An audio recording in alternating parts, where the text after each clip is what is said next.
नमस्कार दोस्तों, सपा में शामिल होंगे खेसारी। अखिलेश यादव ने निकाली बीजेपी के भोजपुरी ब्रिगेड की कार्ड। 2027 में सीएम बनने की कर रहे हैं तैयारी, इसीलिए मैदान में उतर आए हैं ट्रेंडिंग स्टार खेसारी। दोस्तों आपको बता दें कि भोजपुरी के superstar trending star Khesari Lal Yadav ने शनिवार को लखनऊ में अपना जन्मदिन मनाया। होटल हयात में आयोजित पार्टी में समाजवादी पार्टी के मुखिया पूर्व मुख्यमंत्री अखिलेश यादव भी शामिल हुए। उन्होंने खेसारी लाल का हाथ पकड़कर केक कटवाया। उन्होंने कहा कि खेसारी अच्छे गायक हैं, हम सब उनके लिए इकट्ठा हुए हैं और खेसारी का नाम यूपी बिहार ही नहीं बल्कि पूरी दुनिया में गूंजता है। अखिलेश यादव के खेसारी लाल के जन्मदिन पर शामिल होने के बाद राजनीतिक चर्चाएं शुरू हो गई।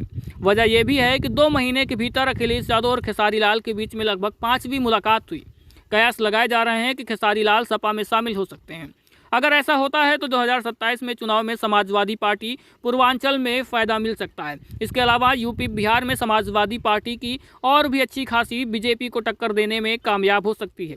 दोस्तों आपको बताते हैं कि आखिरकार खेसारी लाल को कौन सी सीट पर संभावनाएं हैं जहां से खेसारी लाल चुनाव लड़ सकते हैं। वहीं आपको बता दें कि भाजपा और सपा की सियासी जंग में खेसारी लाल नया मोहरा बनते हुए नजर आ रहे हैं। अखिलेश यादव खेसारी के बहाने बीजेपी की पावर कम करने के साथ पूर्वांचल और बिहार में समाजवादी पार्टी की सियासी पकड़ मजबूत करने की रणनीति में काम कर रहे हैं, जो कि विरोधियों को टेंशन दे सकती है। सियासी जानकारों का कहना है कि खेसारी भोजपुरी के सबसे बड़े सितारों में से एक है, इसलिए अखिलेश यादव उन पर अपनी राजनीतिक अभियान में शामिल कर सकते हैं। यह रणनीति सीधे तौर पर बीजेपी के भोजपुरी स्टार नेताओं जैसे मनोज तिवारी, दिनेश लाल निरहुआ और पवन सिंह को टक्कर देने के लिए हो सकती है। खेसारी लाल यादव की लोकप्रियता मजदूर और कामगार लोगों में ज्यादा है और भोजपुरी के चाहने वाले लोग भी खेसारी लाल को अपनी पलकों पर रखते हैं। तो वैसे में खेसारी लाल यादव जो कि सीधा पब्लिक से कनेक्ट करते हैं, तो ऐसे में खेसारी की लोकप्रियता कहीं न कहीं समाजवादी पार्टी को बड़ा फायदा पहुंचा सकती है। आपको बता दें कि यूपी और बिहार में 45 से ज्यादा ऐसी लोकसभा सीटें हैं जहां पर भोजपुरी सिनेमा और संगीत का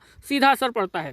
तो ऐसे में अखिलेश की योजना खेसारी लाल की लोकप्रियता का फायदा उठाकर बीजेपी को कड़ी चुनौती देने की हो सकती है। बिहार में इसी साल विधानसभा चुनाव होने हैं, तो वैसे में यूपी के विधानसभा चुनाव 2027 में भी खेसारी लाल की लोकप्रियता के हिसाब से अखिलेश यादव पूर्वांचल और बिहार दोनों जगह पर अपनी राजनीतिक जमीन मजबूत कर सकते हैं। तो दोस्तों बात करते हैं आखिरकार खेसारी लाल को कौन सी सीट से चुनाव लड़ाया जा सकता है और कौन सी सीट पर वो लड़ सकते हैं। अगर बात करें खेसारी लाल कौन सी सीट पर चुनाव लड़ेंगे, तो उसमें साफ है कि खेसारी लाल पूर्वांचल की ही किसी भी सीट से चुनाव लड़ सकते हैं। अगर खास बात माने तो आजमगढ़ की कोई सीट हो सकती है जहां से खेसारी लाल यादव चुनाव लड़ सकते हैं।